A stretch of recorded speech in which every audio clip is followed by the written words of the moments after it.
சுஜூதில் தமிழில் துஆ கேட்கலாமா? எங்கள் அதிகமானவர்களுக்கு இந்த பிரச்சனை. தொழுகை என்பது எல்லாமே அரபியில் இருக்கிறது. சுஜூதில் அதிகம் துஆ கேளுங்கள், நீங்க முடியுமான அளவுக்கு துஆ கேளுங்கன்னு ரசூலுல்லாஹ் சொல்றார்கள் என்று சொன்னால், நாங்க தமிழ்ல கேட்டால் தொழுகை பாத்திலாகும். ஏனென்றால் ஒரு சாரார் தொழுகையில் தமிழில் நாங்கள் பிரார்த்தனை செய்தால் தொழுகை பாத்திலாகும் என்றெல்லாம் பேசியிருக்கிறார். அப்ப நாங்க தமிழில் துஆ கேட்டால் எங்களுடைய தொழுகைக்கு அது பாதிப்பாக அமையுமா, அது கூடுமா என்று கேட்டால், கணியத்துக்குரிய சகோதரர்களே, மார்க்கத்தில் எந்த விதமான தடையும் இல்லை. தாராளமாக ஒருவர் எந்த பாசையில் வேண்டுமானாலும் அவருடைய தாய்மொழியில் துஆ செய்யலாம். ஏன் தெரியுமா? தொழுகையில் நபிகள் நாயகம் ஸல்லல்லாஹு அலைஹி வஸல்லம் அவர்கள் எப்படி தக்பீர் கட்ட வேண்டும் என்பதில் இருந்து சலாம் கொடுக்கும் வரைக்கும் எவ்வாறு எங்களுக்கு எதை எதை சொல்ல வேண்டும், என்னென்ன துஆக்களை ஓத வேண்டும் என்று வழிகாட்டி இருக்கிறார்களோ அதை அப்படித்தான் செய்யும். இப்ப அல்லாஹ் அக்பர் என்று தக்பீர் கட்ட வேண்டும் என்று நபிகளார் சொல்லியிருக்கிறார்கள். ஒருவர் அல்லாஹ் அக்பர் என்று கட்டாமல் அல்லாஹ் மிக பெரியவன் என்று தமிழில் தக்பீர் கட்ட இயலாது. ரசூலுல்லாஹ் அல்லாஹ் அக்பர் என்று கட்டினால் நாங்களும் அல்லாஹ் அக்பர் என்று தான் கட்டணும். சமீ அல்லாஹு லிமன் ஹமிதா என்றால் நாங்களும் சமீ அல்லாஹு லிமன் ஹமிதா. சுப்ஹான ரப்பியல் அலீம் என்றால் அந்த துஆவை மாற்றக்கூடாது. அதை தமிழில் கேட்டால் தொழுகை பாத். சுப்ஹான ரப்பியல் அலா என்கிற துஆவையோ,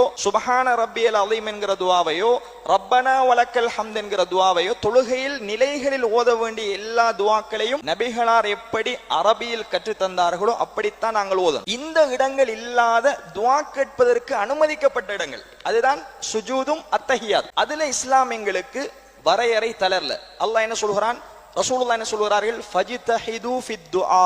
எவ்வளவுக்கு உங்களால் துஆ செய்ய முடியுமோ, எவ்வளவு நேரத்துக்கு செய்ய முடியுமோ, எப்படியெல்லாம் அழுது கேட்க முடியுமோ அப்படியெல்லாம் கேளுங்கள் என்று இஸ்லாம் எங்களுக்கு ஒரு சலுகையை தருகிறது. இஜ்திஹாத் என்றாலே ஒருவர் முடியுமான அளவுக்கு முயற்சி செய்வது. அப்ப நாங்க எல்லாரும் அரபிகள் அல்ல, எல்லோருக்கும் அரபியால கேட்க முடியாது. அதை உணர்வு பூர்வமாக உள்ளத்தால் விளங்கி அல்லாஹ்விடத்தில் நாங்கள் கருத்து விளங்கி கேட்க வேண்டிய இடம் அது. அப்ப நாங்க எங்களுடைய பாசை தமிழாக இருப்பதனால் நாங்கள் தாராளமாக தமிழால் அல்லாஹ்விடத்தில் கெஞ்சி கொளறி நாங்கள் அழுது அல்லாஹ்விடத்தில் எங்களுடைய பிழைகளை எல்லாம் முறையிட்டு துஆ கேட்கலாம்.